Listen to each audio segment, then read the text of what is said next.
The next time you hear a knock on your door on Halloween night, think twice before you answer. It might not be an innocent trick or treater. It could be her, the faceless girl, creeping through the shadows in search of her next victim.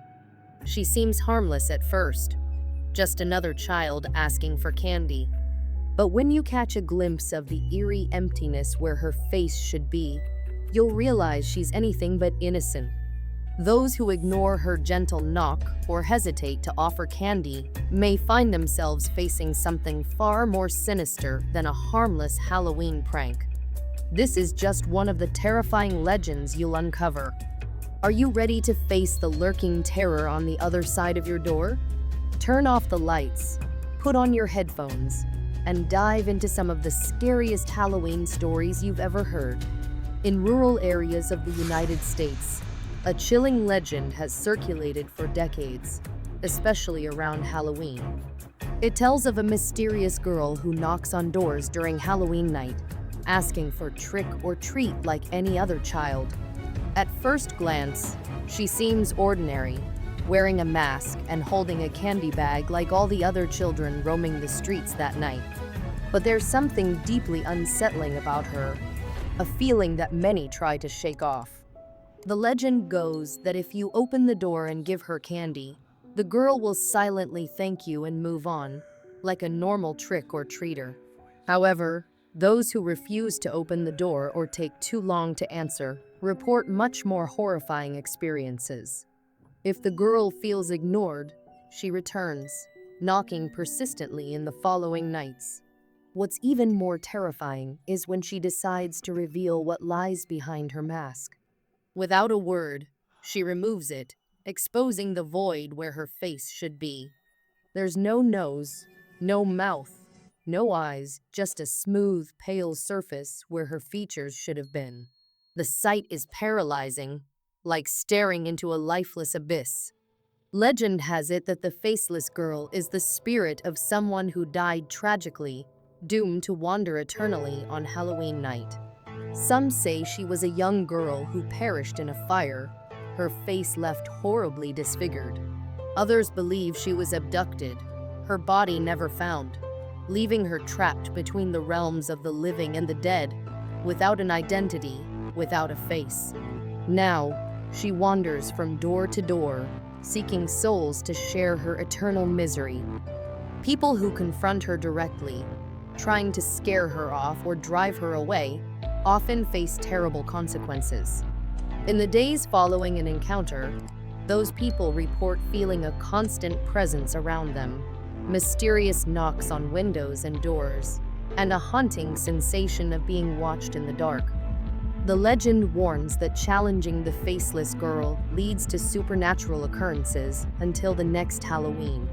The most unsettling stories speak of strange accidents happening to those who reject her.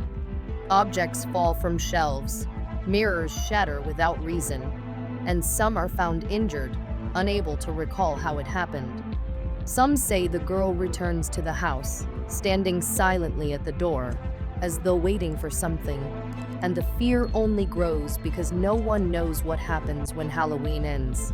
To avoid these terrible fates, the legend advises only one solution. If the faceless girl knocks on your door, give her candy without question. She will leave. After all, no one knows what happens to those who refuse. In another small town, two friends were getting ready for Halloween and decided to visit a local costume shop to buy their outfits. As they browsed the shelves, picking out their costumes, they noticed a strange man standing in the back of the store, completely still, wearing a pumpkin mask. He just stood there, silently staring at them. At first, the boys thought nothing of it, assuming he was just another strange customer.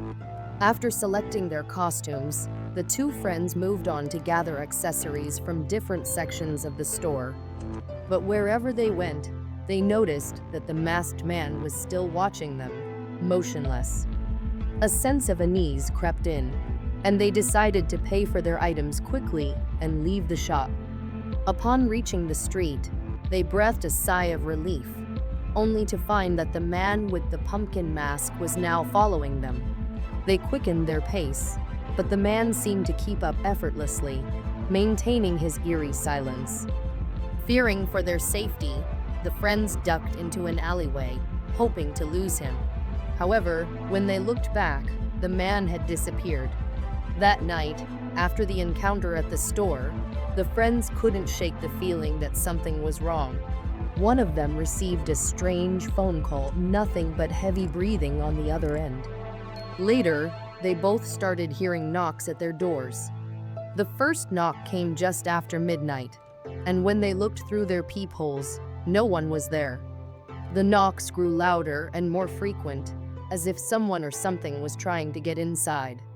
Finally, one of the friends opened the door to find a pumpkin on their doorstep.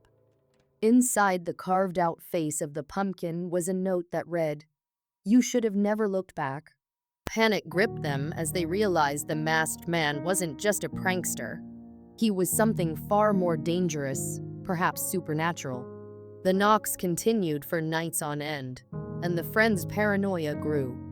One night, one of them opened the door and found the man in the pumpkin mask standing right outside, staring at them, silent as ever. The friends slammed the door shut, but by then it was too late. The masked man had chosen his victims. No one knows what happened to those boys, but the story of the pumpkin mask killer lives on as a terrifying reminder. On Halloween night, strange knocks and eerie pumpkin carvings might be a warning that the killer has chosen his next targets. These chilling tales remind us that Halloween is not just a night for harmless fun and treats. Sometimes, the knocks on your door may come from something or someone far more sinister than a costumed child. On Halloween night, two friends noticed something unsettling as they left the costume shop. The man in the pumpkin mask, who had been staring at them inside the store, was now standing at the street corner, watching them again. Despite their fear, the boys tried to brush off the eerie feeling and hurried home, telling themselves it was just a strange coincidence. The rest of the evening was spent finalizing their costumes for a Halloween party the next day. But around 10 o'clock, when one of the friends left the houses, he was met with a disturbing surprise. Upon opening the door, he found a pumpkin mask, identical to the one worn by the strange man at the shop, hanging from the doorknob. Panic washed over him, but he convinced himself it was a cruel prank. Shaken, he threw the mask into the trash, trying to forget the whole ordeal, and went to bed. The next morning, everything changed. He received a devastating phone call. His friend, the one who had left earlier that night, was found dead in his home. He had been brutally stabbed, and the police were baffled, as there were no signs of forced entry. The only clue left behind was a pumpkin mask, identical to the one he had discarded, lying at the crime scene. Consumed with fear and desperate for answers, the surviving boy decided to return to the costume shop. He had to find the masked man and figure out what was happening. But when he arrived, the man was nowhere to be found. In fact, the store employees claimed they had never seen anyone matching his description. There was no sign of the mask the man had worn either. Everything seemed normal, except for the growing sense of dread gnawing at him. When he returned home, still reeling from his friend's death, he froze in horror. Hanging from his own doorknob was the same pumpkin mask he had thrown away the night before. It was then that the full realization of the nightmare hit him. The killer was now after him. The mask wasn't just a symbol, it was a warning. According to the legend, if you find a pumpkin mask hanging on your door on Halloween night, you must flee immediately. That mask is a sign that the killer is watching you. Once the mask is left, you are marked as the next victim. No one who has received this warning has ever escaped, and those who tried to confront the masked figure were never seen again. In another town, years ago, a young girl named Veronica had a fascination with the supernatural. She was particularly drawn to the mysteries of the afterlife, always eager to explore ghost stories and otherworldly phenomena. On Halloween night, when she believed the veil between the world of the living and the dead was thinnest, she decided to push the boundaries further than she ever had before. Alone in her room, Veronica prepared for a solo Ouija board session. She was eager to see if she could communicate with the dead on a night when the spirits were said to roam freely. With candles lit and a pair of scissors beside her believed to cut through negative energy if things went wrong, she began the session. At first, everything seemed normal. The planchette moved slowly, answering her questions, and Veronica was thrilled. But as the night deepened, the atmosphere changed. The room grew cold, and the candles flickered violently. Veronica sensed a dark presence watching her, something malevolent. Then, the scissors that had been lying still beside her suddenly floated into the air, controlled by an invisible force. Before she could react, the scissors slashed her throat, killing her instantly. But that wasn't the end of Veronica's story. Because it was Halloween, the night when the dead could cross into the living world, her soul did not pass to the other side. Instead, she became trapped in the mirror in her room, her spirit forever wandering between reflections. The legend goes that since that night, Veronica's spirit haunts anyone who dares to summon her. On Halloween night, if you stand in front of a mirror and say, "Veronica, I'm here," 3 times, she will appear.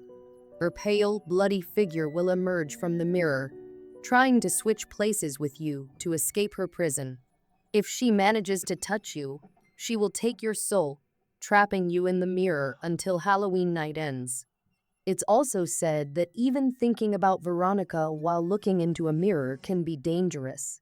Her presence can be summoned just by the power of thought, causing her to appear at the corners of your vision, haunting you throughout the night. Those who have dared to call her have rarely been seen again. The few who have survived tell tales of cold whispers and the terrifying sight of her ghostly face emerging from the glass, trying to pull them into her world. In a small Texas neighborhood, a different legend takes root. During Halloween, it was tradition for families to decorate their homes elaborately, competing for a prize offered by a local store. An all-expenses-paid trip to New York for the best decorated house. This incentive drove many families to transform their homes into elaborate haunted spectacles, filled with fake tombstones, eerie lights, and plastic skeletons. But in one house, the decorations were unlike anything anyone had ever seen.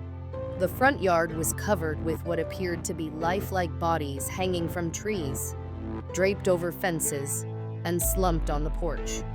The level of detail was chilling, with blood-stained clothes and eerily realistic wounds. Neighbors marveled at the homeowner's commitment to making his house the most terrifying one in town. However, as days passed, rumors began to spread. Some visitors reported a foul odor coming from the property, a smell that didn't quite match the artificial nature of the decorations. It wasn't long before someone realized the horrifying truth. The bodies decorating the houses weren't props, they were real. The homeowner, it turned out, was a deranged killer who had been using his victims as part of his gruesome Halloween display. The decorations that had initially stunned the neighborhood were, in fact, corpses, posed to blend in with the festive atmosphere. By the time authorities were called, it was too late for the victims. The killer had vanished, leaving behind his ghastly art for all to witness. To this day, the house remains abandoned, a macabre reminder of the horrors that once lurked behind its walls. In a quiet suburban neighborhood, Halloween decorations went up as usual, and many families participated in the annual contest for the best decorated house. The grand prize was an all-expenses-paid trip to New York, which made this year's competition particularly fierce. One house, however, stood out more than the rest. Its decorations were beyond spectacular, a terrifying display that included a life-sized figure hanging from a tree in the front yard. The attention to detail was impressive, and people from all over the neighborhood came to see it. The family living there seemed thrilled when they were announced as the winners of the contest. They received congratulations from their neighbors and accepted the prize with joy. But after a few days, something strange happened. The house remained decorated long after Halloween had passed, and no one could get in contact with the family to deliver their prize. Neighbors started to grow concerned. Calls to the house went unanswered, and soon a foul odor began to emanate from the property, disturbing those who lived nearby. Fearful that something was wrong, a group of neighbors decided to call the police. When the officers arrived, they knocked on the door, but no one answered. The terrible smell coming from the house was now undeniable, and the police were forced to break in. What they found inside shocked them beyond belief. In the living room, they discovered the bodies of the mother and son, dead for several days. But the horror didn't end there. As the officers moved through the house, they approached the tree in the front yard that had drawn so much attention during Halloween. Upon closer inspection, they realized that the hanging figure everyone had admired wasn't a decoration at all. It was the body of the father, suspended from the tree, decomposing in plain sight. The once beloved Halloween display, the one that had won the contest, was actually a horrifying scene crafted with the real bodies of the family who had lived there. As the investigation continued, police uncovered a series of bizarre and inexplicable clues that led to more questions than answers. Some people began to speculate that something supernatural had occurred on Halloween night. According to local legend, the boundary between the living and the dead becomes fragile on that night. Some believe that malevolent spirits had crossed over, taking the place of the real family and using their bodies as part of the macabre display. The spirits vanished at the stroke of midnight, leaving behind only death and mystery. To this day, the house remains abandoned, a chilling reminder of the unspeakable events that unfolded within its walls. Locals still tell the story, warning others to be cautious on Halloween, when the dead might be closer than we think. It was a cold Halloween night, and a teenage girl named Laura had been hired to babysit two young children while their parents attended a Halloween party. The house was large, old, and isolated, which made Laura feel a little uneasy. The wind howled outside, and the streets were empty, creating an eerie atmosphere. After putting the children to bed, Laura settled in the living room to watch TV. She had only been watching for a few minutes when the phone rang. Startled, she picked it up, but all she could hear on the other end was heavy breathing. Thinking it was just a prank call, she hung up and tried to relax. But the phone rang again. This time, a man's voice whispered, "Have you checked the children?" Her heart raced, but she tried to convince herself it was still just a prank. She hung up, but the phone rang again, and the same deep, eerie voice repeated the question, "Have you checked the children?" Feeling more anxious with each call, Laura decided to phone the police. She explained the situation, and they assured her they would trace the call. They told her to stay calm and wait for their response. Trying to maintain her composure, Laura went upstairs to check on the children. Everything seemed fine. The kids were sound asleep in their beds. She returned downstairs, hoping the strange calls would stop. But a few minutes later, the phone rang again. This time, it was the police. "Laura, get out of the house now." The officer's voice was filled with urgency. "The calls are coming from inside the house." A wave of terror washed over her. Without hesitating, she dropped the phone and ran out of the house as fast as she could.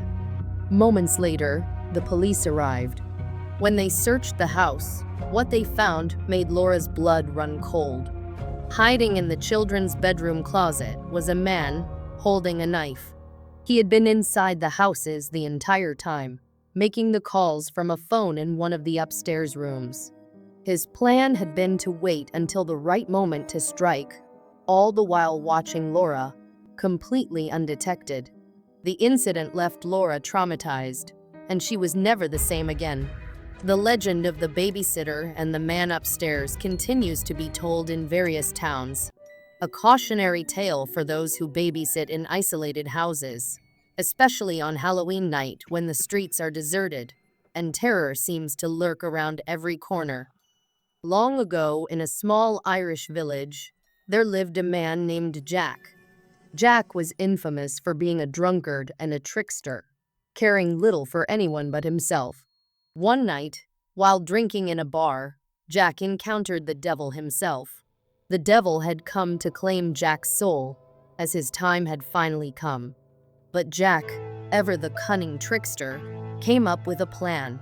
He asked the devil to buy him one last drink, claiming he had no money left to pay. The devil, amused by Jack's audacity, agreed and transformed into a coin so Jack could use it to pay the bartender. However, Jack had other plans. Instead of using the coin, he placed it in his pocket, where he kept a small silver cross. The cross trapped the devil in the form of a coin, preventing him from escaping. Jack made a deal with the devil. He would release him only if the devil promised not to claim his soul for a year. With no other choice, the devil agreed. A year passed, and the devil returned to claim Jack's soul once again. But Jack, just as clever as before, tricked the devil again. This time, he asked for one last favor, a simple request for the devil to retrieve an apple from the top of a tree. The devil, thinking this request harmless, climbed the tree to get the apple. As soon as the devil was at the top, Jack quickly carved a cross into the trunk, trapping him once again. Jack then struck a new deal. The devil would have to promise never to take his soul, not now and not after death. Furious but defeated, the devil agreed. Years went by, and eventually, Jack died. But when he tried to enter heaven, he was turned away because of his sinful life. Desperate, Jack turned to hell, hoping the devil would take him in. But the devil, true to their agreement, refused to let Jack enter hell, condemning him to wander the earth as a lost soul for all eternity. The devil gave Jack a single piece of glowing coal to light his way through the darkness. Jack placed the coal inside a hollowed-out turnip, creating a makeshift lantern. From that day on, Jack became known as Jack of the Lantern, or Jack-o'-lantern, doomed to wander the cold, dark nights, especially on Halloween. Over time, the tradition evolved. People began using pumpkins instead of turnips, carving faces into them and placing candles inside to ward off lost spirits like Jack. And so, the legend of the jack-o'-lantern was born, becoming an iconic symbol of Halloween and a reminder of Jack's eternal punishment. If you enjoyed these terrifying legends and want to hear more, don't forget to subscribe and hit the bell icon so you never miss an episode.